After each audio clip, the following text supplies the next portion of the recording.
Este día lunes vamos a continuar explorando esa expresión temer a Dios, y ya nuestro pastor el día de ayer nos ayudaba a explorar varios elementos, y hoy vamos a explorar uno más, que de hecho está en el título de la lección para hoy: temer y obedecer a Dios. Así que vamos a orar para ver cómo estas palabras en realidad están conectadas. Querido Padre, gracias te damos por tu palabra que instruye nuestras mentes, nuestros corazones, y nos guía con un mensaje pertinente para nuestra época. Lo pedimos sabiduría en el nombre de Cristo Jesús. Amén. Amén.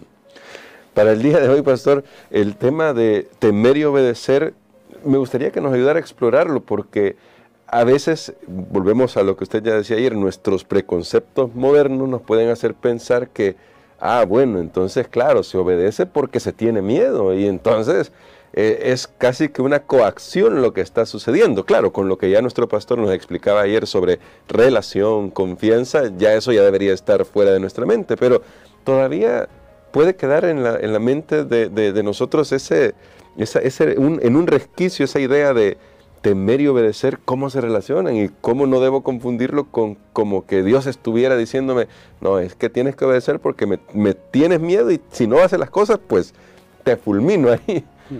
Bueno, en realidad temer a Dios significa más bien entrar en una relación con Él, que por supuesto, ¿por qué usa la palabra temor? Porque está basada en el conocimiento de que Dios es superior a nosotros. Y entonces eso significa que yo debo tener reverencia hacia Él, una consideración especial, porque Él es infinitamente superior a nosotros, y porque Él es nuestro creador. Pero como ayer yo lo mencionaba, este es el mensaje de Dios para este tiempo, y no es solamente para ser recordado, sino que lleva a la acción. Cuando yo tomo a Dios en cuenta en mi vida, entonces como paso siguiente lo que viene en mi vida es una vida de obediencia a Él. Yo me someto, que claro, esta palabra también tiene un uso negativo. Lamentablemente. Someterse a alguien. No, pero yo me someto ya por amor. Yo me someto a Él, y entonces hoy vamos a explorar eso, cómo temer a Dios va a significar obedecer su mandamiento, porque de paso quiero decirles algo. El primero que no quiso temer a Dios en el universo fue Lucifer. Así es. Y sabemos qué es lo que pasó. Cuando Lucifer dejó de temer a Dios, o sea, dejó de tomarlo en cuenta en su vida, entonces él quiso ponerse como Dios. Es que ese es el gran problema. Si yo no tomo a Dios en cuenta en mi vida, si yo no temo a Él, entonces ¿qué me queda? Yo quito mi mirada de Dios y la pongo en mí mismo, y entonces ahí pues viene como resultado el egoísmo, que es la base del pecado. Pero veamos nuevamente, aquí tenemos en la lección varios textos, pero yo quiero compartir con ustedes algunos otros. Salmos capítulo 111 y el versículo número 10. Y ¿sabe que estoy haciendo esto, hermano Gerson? Para que veamos que este es un tema que está a lo largo de todas las escrituras, y que no es, los adventistas le están dando esta explicación. Claro. No, está en las escrituras. Usted puede comprobarlo. Si no escuchó la lección de ayer, por favor vaya y escúchela para que vea, para que pueda comprobar, pueda ver en su Biblia que es un tema fundamentado en la palabra de nuestro Dios, ya que dijimos que este versículo, Apocalipsis 14:7, es el texto más importante de todo el libro de Apocalipsis. Y dice el Salmo 111:10, el principio de la sabiduría consiste en temer al Señor. Buen entendimiento tienen los que siguen sus mandamientos, su alabanza dura para siempre. Muy bien, notemos nuevamente, temer a Dios no queda en un vacío, en algo abstracto, no. Dice, los que temen a Dios, buen entendimiento tienen los que practican su mandamiento. En mi versión dice los que practican su mandamiento. Entonces, temer a Dios, si yo lo tomo en cuenta en mi vida, entonces yo voy a querer saber cuál es su voluntad, Amén. cuáles son sus leyes. Ok, Señor, ¿qué tú quieres que yo haga? Es como un hijo que ama a sus padres y le dice, ok, aquí estoy a su disposición, dígame qué tengo que hacer, qué quieren que yo haga. Esa es una persona que está tomando en cuenta. El que no tome en cuenta, pues, ¿qué importa lo que diga, verdad? Y entonces ahí nosotros podemos ver una diferencia. Tal vez podemos ver algunos otros textos, Jeremías capítulo 44 y el versículo número 10.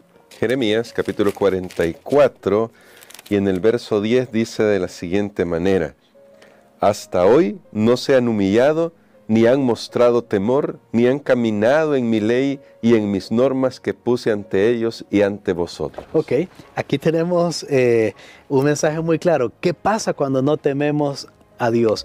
¿Qué pasa? Lo que va a pasar es que no vamos a guardar su ley. Sí, ¿no? Ahí lo dice claro. Dios le dice al pueblo, miren, no se humillaron, no han tenido temor, no caminaron en mi ley.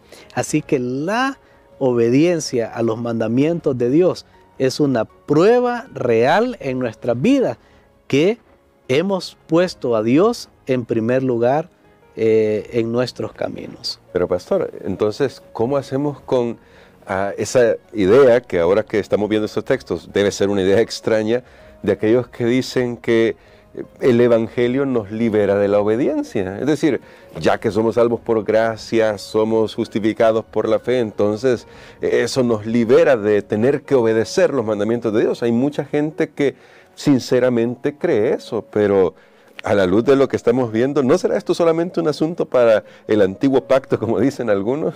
Pues quiero decirle que si alguien le dijo que ahora que tenemos el Evangelio, que son las buenas nuevas, ya no tenemos que obedecer, pues le está diciendo una total mentira. Lo ha engañado completamente y lo ha engañado bien, porque no hay nada más alejado de la realidad. Algunos dicen, no, esto es para el antiguo pacto, que no sé qué. Se ve que en el mismo libro de Apocalipsis nosotros encontramos que una de las características de los fieles de Dios es que guardan su mandamiento. Amén. Aparte de estos textos que hemos leído, y yo voy a mostrárselos en este momento. Vamos al libro de Apocalipsis, porque eso es el Nuevo Testamento ya. Claro. Apocalipsis capítulo 12 y versículo 17. Veamos lo que dice. Y con un mensaje para nuestros días, Apocalipsis. Y es totalmente para nosotros, es parte del mensaje que estamos estudiando. Dice acá: entonces el dragón se airó contra la mujer y fue a combatir al resto de sus hijos, los que guardan los mandamientos de Dios y tienen el testimonio de Jesús. Muy bien, noten, si el mensaje central en el libro de Apocalipsis o el texto central es Apocalipsis 14:7, me dice teman a Dios, y ya descubrimos en el uso de la Biblia que temer a Dios también es obedecer su mandamiento. Entonces regresamos al libro de Apocalipsis y nos damos cuenta que el pueblo de Dios guarda los mandamientos. Es un tema recurrente. Es un tema recurrente, se repite y no queda ya solo para una generación. Más bien la última generación se caracteriza porque teme a Dios. En otras palabras, guarda su mandamiento. Apocalipsis 14:12 también es otro lugar donde encontramos esto. Y que dice así: aquí está la paciencia de los santos, los que guardan los mandamientos de Dios y la fe de Jesús. Y hay uno más, dependiendo de la traducción que se le dé. Esto es otra historia para otro día, pero Apocalipsis 22:14, donde dice, bienaventurados los que lavan su ropa. Y aquí, en esta versión dice... puede significar esto. Ajá, porque dicen dichosos los que guardan sus mandamientos para que tengan derecho al árbol de la vida. Y el asunto aquí, para resumir, y tal vez no dejarlo con mucha duda, es una letrita nada más que hace una diferencia y por eso en la traducción. Pero bueno, lo que vemos entonces es que cuando ponemos a Dios en primer lugar en nuestra vida, vamos a guardar sus mandamientos. Eso es también parte del Evangelio. Amén. Notemos, eso es también parte del Evangelio. No hubiera necesidad del Evangelio si no hubiera ley. Si no hubiera ley, la ley no puede ser puesta a un lado porque es un es una transcripción. Usemos una palabra más moderna porque antes se decía un trasunto. Esa palabra casi no la usamos en la actualidad. Es una transcripción del carácter de Dios, y por eso es importante para nuestras vidas. Y finalmente, pastor, ¿por qué es peligroso? Y lo quiero usar con estas palabras, pero nuestro pastor nos va a ayudar. Quedarnos con un pensamiento que diré es un pensamiento básico como el tipo, todo lo que necesito es a Jesús. Porque muchos dicen eso, pero es que lo que pasa es que ustedes con eso puede ser que estén quitando a Jesús de lado y todo lo que necesito es a Jesús, pero qué peligroso es quedarnos solamente con esa expresión sin comprender todo lo que implica. No, pues la verdad que la frase es correcta, pero tiene que ser interpretada. Como yo interpreto que todo lo que necesito es a Jesús. Es como que alguien diga, voy a poner una ilustración más, Gerson, todo lo que necesito es una esposa. O todo lo que necesito es una esposa. Está bien, ya lo tienes a tu lado, pero solo consiste en que está a tu lado. No va a consistir entonces en que le sirvas, en que le atiendas, en que le ayudes, en que te comuniques con esa persona. Porque noten, qué error de una persona más grande cuando dice, es que yo lo que necesito es una pareja, y viene y se casa, pero ¿acaso solo nos vamos a quedar viendo? No, hay muchas actividades que hay que hacer en la familia.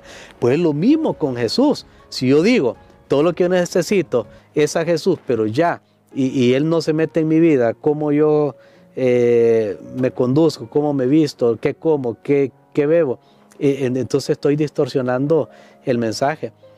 Yo estoy de acuerdo que todo lo que yo necesito es a Jesús, pero ¿para qué? Ahora Jesús dice en San Juan, si me amáis, guardad mis mandamientos. Amén. Ahora Jesús dice, ese Jesús que es todo lo que yo necesito, dice en Mateo 28, enseñen todas las cosas que yo les he mandado. Yo creo que Cristo es suficiente.